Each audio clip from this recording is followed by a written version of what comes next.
4 जुलाई 1952 को Florence Chadwick Catalina नाम के चैनल को तैरकर पार करने वाली पहली महिला बनने वाली थी। वो इंग्लिश चैनल को पहले ही तैरकर पार कर चुकी थी, इसलिए दुनिया की निगाहें बड़े जोर शोर से उस पर टिकी हुई थी।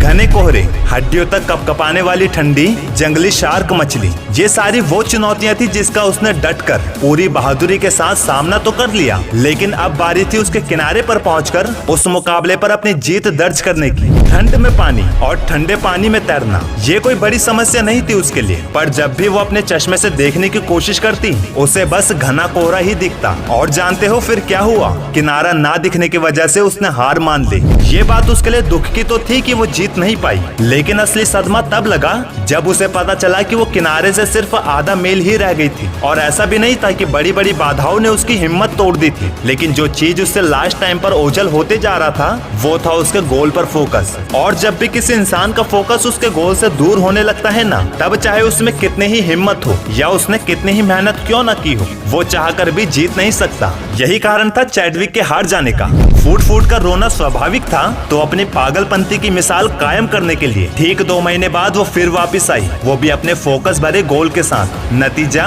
पिछली बार से भी खराब मौसम होने के बाद भी उसने न केवल वो खिताब जीता बल्कि पुरुषों का भी रिकॉर्ड तोड़ डाला। इसे कहते हैं पाई पाई का बदला लेना। तेज धूप और पावरफुल मैग्नीफाइंग गिलास के बावजूद भी कागज को आग तब तक नहीं पकड़ सकती जब तक तुम उसे हिलाते रहोगे। अगर तुम्हें कागज जलाना है तो उसे स्थिरता से पकड़े रहना पड़ता है। यही तो खासियत है फोकस की। और एक बात, छोटे छोटे प्लान्स में वो बात नहीं होती जो एक इंसान में जोश भर दे। और जिस इंसान में अपने गोल के प्रति जोश नहीं होगा तो कैसे रह पाएगा वो अपने गोल पर फोकस्ड, और कैसे करेगा वो अपने गोल में आने वाली बाधाओं का डटकर सामना। इसलिए जितना हो सके बड़े से बड़े प्लान्स बनाओ। हो सकता है तुम्हारे 10 प्लान में से 8 फेल हो जाएं, लेकिन बाकी के 2 प्लान्स वो कर दिखाएंगे जो बाकी लोगों को किसी चमत्कार से कम नहीं लगेगा। याद रखना दोस्त, एक गोल बिना फोकस और बिना प्लान के कभी गोल नहीं कहलाया जाता, क्योंकि प्लान क्षमता रखते हैं तुम्हारे दिमागी विचार को हकीकत में बदलने की। फोकस मदद करता है उस प्लान पर डटे रहने की और उस पर विश्वास करने की। इससे कोई फर्क नहीं पड़ता कि हम कहाँ हैं, फर्क पड़ता है इस बात से कि हम किस दिशा में जा रहे हैं।